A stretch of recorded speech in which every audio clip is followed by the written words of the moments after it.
is here, Hall of Famer. Volleyball, basketball. Ted Staley, three-sport athlete, played football at Kansas State. John Dillon III, football and baseball, All-Stater. Coach Bill McDonald, baseball state championship coach, again and again. State champion in tennis, Sue Clark is here tonight. She's the only one that never steps forward. Just don't thank you. Coach Bo, the recently retired swimming sensation, is here tonight. Guy Malone, football and wrestling coach at a department school for many years. And All-American track star Clint Johnson. His name will come up later. I've had the honor of doing all of the Hall of Fame. Scott Lucian, what is your problem? Could you come on down? We have a 3-time state champion in wrestling. There's always somebody that tries to hide. Where is he? Are you coming down or no? You just gonna wait? Can you stand up at least? Thank you. Scott Lucian is here. The Hall of Fame class of 2000. You're behind us. Jay Lucian is there. But I have done all the Hall of Fame ceremonies. I've never seen a class like this one that's deflected so much the credit for their success to parents, coaches, and teammates. It's really been incredible talking to these three. Our first Hall of Famer thought he was a swimmer at South when he left 9th grade at Indian Creek. Then a funny thing happened in his summer spent at the pool every day in a swimsuit. He never really noticed he was growing till Sunday mornings when his pants were always too short for church. So his mom let out the cuffs, and she did it again and again and again. He grew 8 inches that summer, going from 5'8" to 6'4", and the basketball coaches never wanted him to know South even had a swimming pool since both were winter sports. Not that it was easy to grow that much so quickly, but he was a little bit clumsy at first with that spurt. But he never stopped working or growing, and he was faithful to the fundamentals that his coaches preached. As a junior, the JV finished undefeated, in part because they were inseparable. Adams, Ingram, Singer, Somerville, they ran stadium steps together or hopped the steps like a basketball player would. Back then, if you weren't a senior, it was hard to get meaningful minutes in a varsity game. As a 6'8" senior, our Hall of Famer took full advantage of playing full-time. The Raiders won 20 games and made a run at the 5A title. Home games were happening and the pep band got everybody pumped up, especially the players in the pregame. In a regional game in this gymnasium, he scored 33 points with his future wife cheering against him. She was a cheerleader for Washington High School. Then at state, he scored the game-winning bucket against Lawrence. And in the semifinals, South knocked off the defending champions from Wichita Southeast in what felt like the championship game. Wichita East won in the finals by 2. His record for rebounds in a single season still stands 47 years later. Number 2 is 45 rebounds away. 260 seems safe. Despite all of the individual and team success, it never really hit him that his game was special till he was voted first team All-State, then All-Metro. He became the first 4-year letter winner in basketball at Kansas State since freshmen weren't allowed to play varsity until his first year, when he'd grown again and stood 6'10". He won a Big 8 title and went to the Elite 8 twice. He was taken to the NBA draft by Atlanta in 1976, but got hurt in the preseason. He went on to play in Sicily and Switzerland before returning to the NBA with San Antonio. The Spurs locker room was set up alphabetically, so he was right next to the Iceman, the legendary George Gervin, who couldn't tolerate the rookie wearing those ratty tennis shoes. Since they both wore 13s, the Iceman took care of him. After getting out of basketball, he went back to Kansas State to get his master's degree and worked in other places before coming back home. He spent nearly 25 years in public service with the same goal always in mind. He wants Overland Park to be the place where college graduates come to stay and make it their home. And one of the biggest thrills is when somebody approaches him and says, "Nothing greater than a Raider." With his wife Jill and presenter Brett McFall, the current coach from the Hall of Fame class of 2019, our longtime mayor, Carl Gerlach.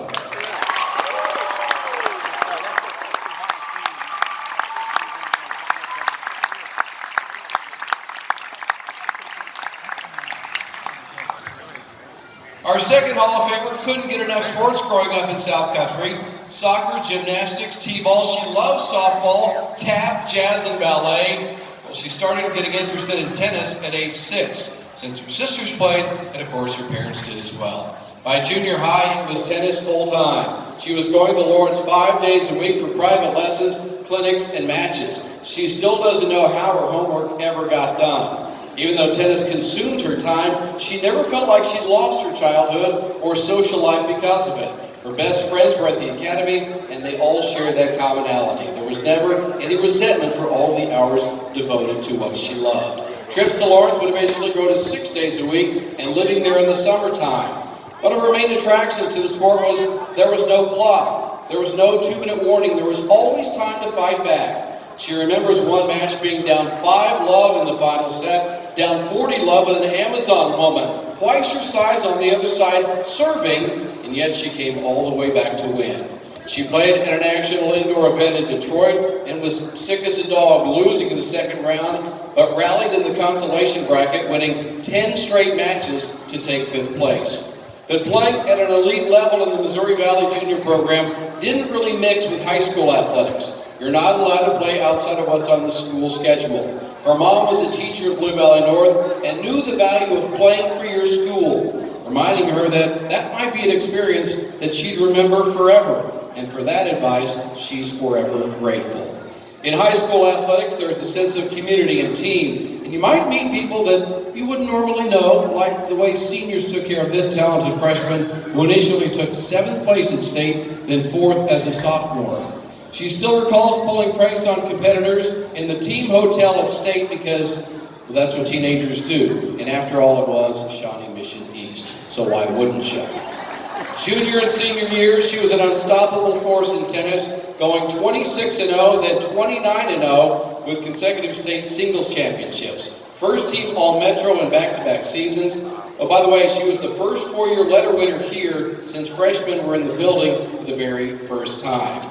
She went to KU since her car knew the way and promptly won 2 straight Big 8 team titles and was indoor singles champ that second year. When the conference became the Big 12, she was the inaugural singles champion at number 1, doubles champ at number 2. She was a team captain as a senior, higher ranked, and a multiple NCAA qualifier.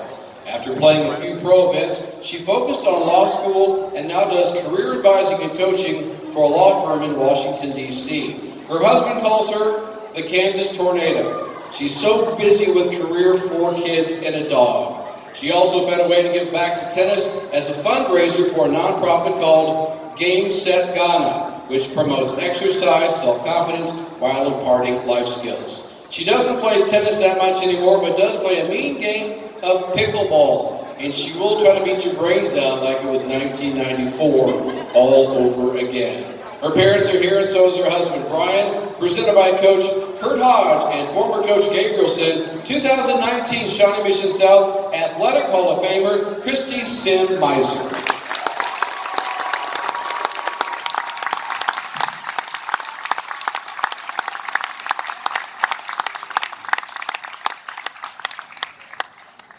When Carl Gerlach came to South in the fall of '69, there was no 435, and the land in between was the Sutherland cow pasture, where football often practiced on the other side of the road. Our third Hall of Famer knows what an amazing time the '70s were right here at Shawnee Mission South. But he honestly seemed surprised when I reminded him a couple of days ago he contributed to 5 state title teams. It started as a junior when football won state for the second time in 3 years under head coach John Davis. Seniors like Scott Wright remember what a great teammate he was who always gave max effort. And that started the Avalanche. Indoor and outdoor state track titles in back-to-back seasons. Track and field is where he made his biggest mark. As a senior, he set the National High School Federation record in the shot put at 67 feet 5.5 inches, and he did it in the most unconventional way. He was the first high schooler to use the rotational style technique, the spin. At 6'1", 200, he wasn't nearly as big as a lot of the competition, so I needed a way to generate power through speed. Success didn't come quickly, with him struggling to throw 50 feet initially, but he never lost faith with a mentor like assistant coach Dick Booth by his side. He recalls getting hit in the head with a shot put by a teammate during warm-up for the state indoor meet and seeing stars. Since we didn't know that much about concussion protocol back in the day, he went ahead and competed with stars in his eyes and won. Then used a bag of ice as a pillow during the drive home from Manhattan.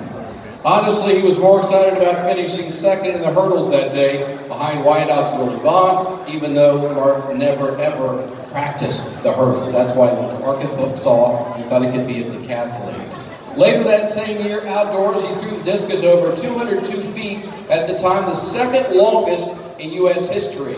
Clint Johnson and our Hall of Famer still rank 1 and 2 in school history in the shot put in discus. It took 37 years for somebody to bump Mark out of second in the shot in Kansas State history, 30 years before dropping him from second in the all-time discus standings. And he had everything to do with training the only thrower who would break his records here at South, that being Clint Johnson. Clint remembers the first time he came to Indian Creek to show the junior high kids how the shot put was done properly. Johnson would also work out with the senior high kids after school and again after dinner up here at South. One day our Hall of Famer gave Johnson a ride home and he stopped unexpectedly on Knoll to talk to his brother. Mark jumped out of the car and Clint was told to just go, just drive home. Even though Clint didn't have a learner's permit because not too many 7th graders did at the time. So he drove 10 miles an hour home towards Ranch Park, then had to explain to his parents why he was driving somebody else's shiny new Monte Carlo. Despite all the records and state titles, he still believes his biggest athletic accomplishment was begging, encouraging, getting Arkansas Athletic Director Frank Bowles to hire him, put Coach Booth on the Razorback staff, and that happened. In 2012, Coach Booth was inducted into the College Coaches Track and Field Hall of Fame, and he was a coach here at Shawnee Mission South, an assistant sophomore football coach, and a track assistant under Verlin Schmidt. Always thinking about somebody else, mentoring, promoting, supporting, he's still selling cow pastures to the city and dealing with Mayor Gerlach in Overland Park development. Accompanied by his wife Megan, with presenter J.J. Wanamaker, please welcome our 3rd Athletic Hall of Famer in the class of 2019, Mark Sutherland.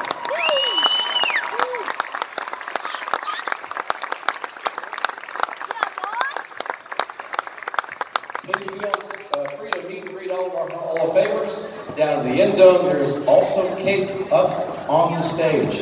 You can join them after the game. Go Raiders. Thank you, everyone. Congratulations, all the inductees.